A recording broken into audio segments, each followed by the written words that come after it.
కేటీఆర్ గారు ఉత్తర కుమారుని మాటలు బంద్ చేయండి. మనకు ఛాలెంజ్లు వచ్చిరావు. గతంలో కూడా ఛాలెంజ్లు చేసిన సందర్భాలు ఉన్నాయి, మనం తప్పించుకోపోయినటువంటి సందర్భాలు కూడా ఉన్నాయి. ఒకసారి గుర్తుకు చేయమంటారా? ఇగో ఒకసారి వినండి మీరే. నేను ఈ వైట్ ఛాలెంజ్ లో మొదట నిపుణుల దగ్గరకు వచ్చి నేను అడిగిన అవసరమైన శాంపిల్స్ అన్ని నేను ఇస్తా. ఇచ్చిన తర్వాత నేను ఛాలెంజ్ విసురుతో ఇద్దరికి. ఆ ఇద్దరు కేటీఆర్ గారు, విశ్వేశ్వర రెడ్డి చేవెళ్ళ ఎక్స్ఎంపీ గారు. ఆ తర్వాత వాళ్ళిద్దరు వచ్చి ఈ వైట్ ఛాలెంజ్ స్వీకరించి వాళ్ళు శాంపిల్స్ ఇవ్వాలి. ఈ రకంగా తెలంగాణ రాష్ట్రంలో ఆదర్శంగా యువతకు మనం ముందుండి ఈ డ్రగ్స్ మహమ్మారిన పడకుండా తెలంగాణ సమాజాన్ని, దేశంలో యువతని కాపాడదాం. ఏం డ్రగ్స్ ఏం టెస్ట్ నేను కుల్లా అంటున్నా. డ్రగ్స్ కాదు, నా రక్తం తీస్తాడా, నా చర్మం తీసుకోవద్దు, ఏం తీసుకోవద్దు తీసుకోపోం. ఇక్కడనే ఉంటారా మనం? ఏ డాక్టర్ని తీసుకొస్తాడో, ఏ గుండు కొట్టడానికి తీసుకొస్తాడో తీసుకురా. మనం నా బొచ్చిస్తా, నా రక్తం ఇస్తా, నా గోళ్ళు ఇస్తా అనుకుందా. ఏం ఉన్నాడు కిడ్నీ వాడి కిడ్నీ కూడా ఇస్తా. డ్రగ్స్ విషయంలో ఛాలెంజ్ విసురుతున్నా నేను.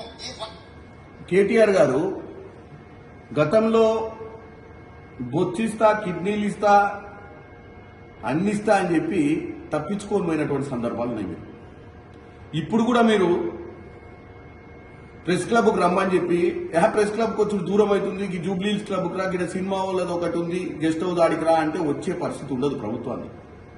ఇవాళ ప్రజలు గెలిపించుకున్నటువంటి ప్రభుత్వం మీ 10 ఏళ్ల సంసారం సరిగ్గా లేదని. ఈ రోజు ప్రజలకు సంవత్సరన్నర పాలనలో రైతు భరోసా వచ్చిందా, రైతు రుణమాఫీ వచ్చిందా, సన్న బియ్యం తింటుర్రా, ఇంద్రం మిల్లులు వచ్చినాయా, 200 యూనిట్ల కరెంట్ వచ్చిందా, 500 రూపాయల సిలిండర్ వచ్చిందా అనేది ప్రజలు చెప్తారు.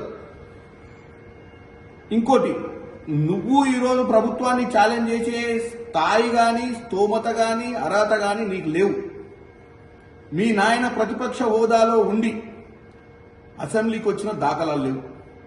పొయ్యి మీ నాయనను ఫామ్ హౌస్ లో కూర్చున్న మీ నాయనను బతిలాడుకొని తీసుకొచ్చి చర్చలలో కూర్చోబెట్టు, తెలంగాణ ప్రజల ముందు ఈ సంవత్సరాల పాలన గురించి చర్చ చేయొచ్చు. లేదా నీ ఇంట్లో నీకు ఎట్లాగో నీ అర్హత ఏందో నీ ఇంట్లో మా అందరికి తెలుసు. నిన్ను లెక్క పెట్టే పరిస్థితి లేదు నీ కుటుంబం సభ్యులు. నువ్వన్న పోయి మీ నాయనను బతలాడుకొని ఆ అపోజిషన్ లీడర్ స్టేటస్, ప్రతిపక్ష నాయకుని హోదాను నువ్వు తెచ్చుకొని అప్పుడు ఛాలెంజ్ చేయి. ఛాలెంజ్ చేసి జూబ్లీహిల్స్ క్లబ్బులు, ఈ క్లబ్బులు, ఆ క్లబ్బుల చుట్టూ పిలువకు. ఛాలెంజ్ చేసినాక నువ్వు ఆ ప్రతిపక్ష నాయకుడి హోదాలో, రేవంత్ రెడ్డి గారు ముఖ్యమంత్రి హోదాలో, మిగతా మంత్రులు ఏ శాఖ వారు ఆ శాఖ వారు నీకు ఈ తెలంగాణ ప్రజలకు అర్థమయ్యే విధంగా ఈ పాలన గురించి చెప్తారు. అంతే తప్ప ఈ పిచ్చి పిచ్చి మాటలు మాట్లాడుకుంటా తొడలు కొట్టుకుంటా రోడ్డు మీద తిరిగితే పిచ్చోడు అనుకుంటారు.